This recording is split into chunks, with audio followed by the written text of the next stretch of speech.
Hello friends.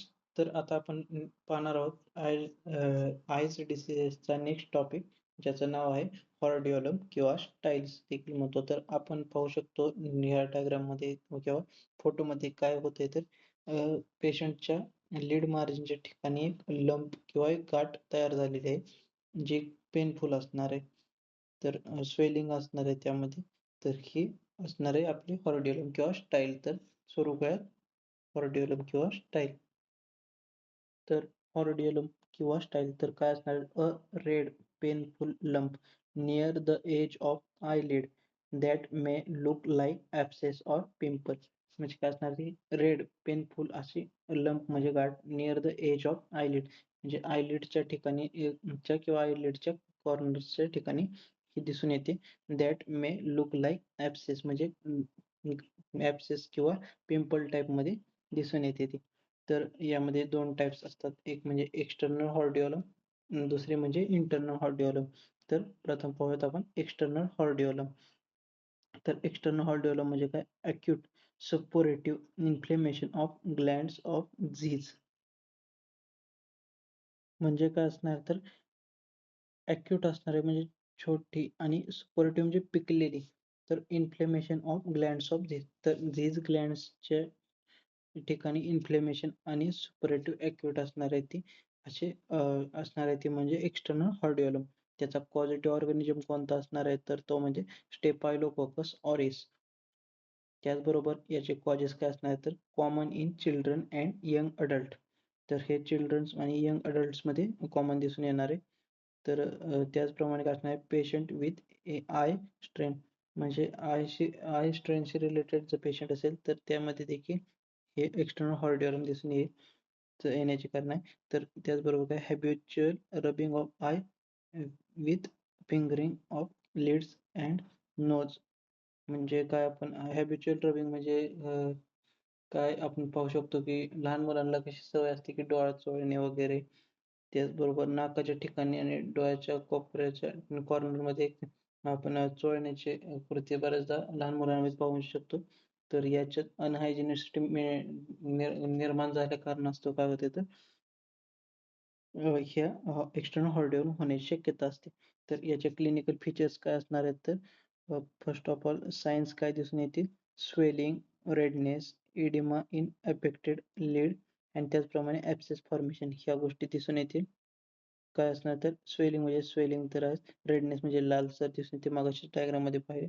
Oedema in affected lead म्हणजे ज्या लीडला affect झालेला आहे त्या ठिकाणी इडिमा दिसून येतो आणि ॲब्सेस फॉर्मेशन होते. तर सायन्स नंतर आता आपण पाहूयात सिम्पटम्स काय दिसून येते रुग्णाला, म्हणजे काय काय पेन्स होते. तर ॲक्यूट पेन होऊ शकते. त्याचप्रमाणे सेन्स ऑफ हेवीनेस म्हणजे त्या ठिकाणी जडत्व निर्माण झाल्यासारखे होते. डिस्कम्फर्टनेस होतो, इरिटेशन होऊ शकते आणि लॅक्रिमेशन म्हणजे कंटिन्यू टेअरिंग होऊ शकते. तर या गोष्टी सिम्पटम्समध्ये येतील. याचे जे ट्रीटमेंट काय असणार आहे, हॉट फॉमेंटेशन करावे लागणार आहे, म्हणजे त्या ठिकाणी गरम वाफ द्यावी लागेल. त्याचबरोबर टॉपिकल अँटिबायोटिक ऑइंटमेंट म्हणून वापरू शकतो. त्याचबरोबर सिस्टमिक अँटिबायोटिक्सचा देखील वापर केला जातो.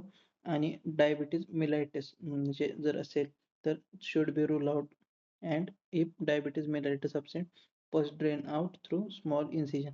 फर्स्ट ऑफ ऑल आपणास पाहिजे की पेशंट डायबिटिक असणार आहे किंवा नाही. जर पेशंट डायबेटिक मेलाइटिस नसेल तर तो फर्स्ट ड्रेन आउट करू शकतो, कसं तर एक स्मॉल इन्सिजन म्हणजे स्मॉल कट घेऊन करू शकतो. तर ही होती एक्सटर्नल हॉर्डिओलम.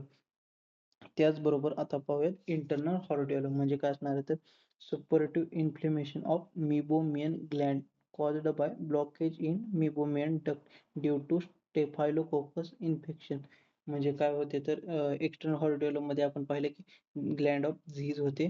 तर या ठिकाणी काय, तर मीबोमियन ग्लँडमुळे सपोरेटिव्ह म्हणजे पिकलेले इन्फ्लेमेशन होते, सूज येते.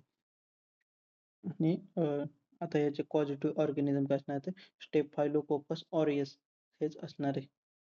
म्हणजे दोन्हीचा पण एक पॉझिटिव्ह ऑर्गॅनिझम सेमच असणार आहे, फक्त या ठिकाणी ग्लँड्सचा डिफरन्स आहे दोघांमध्ये. तर आता या ठिकाणी कॉज पाहूयात. हे या कॉज देखील सेमच असणार आहे जवळपास. तर common in children and young adults, तसेच patient with eye strain, and habitual rubbing of eyes with fingering of lids and nose.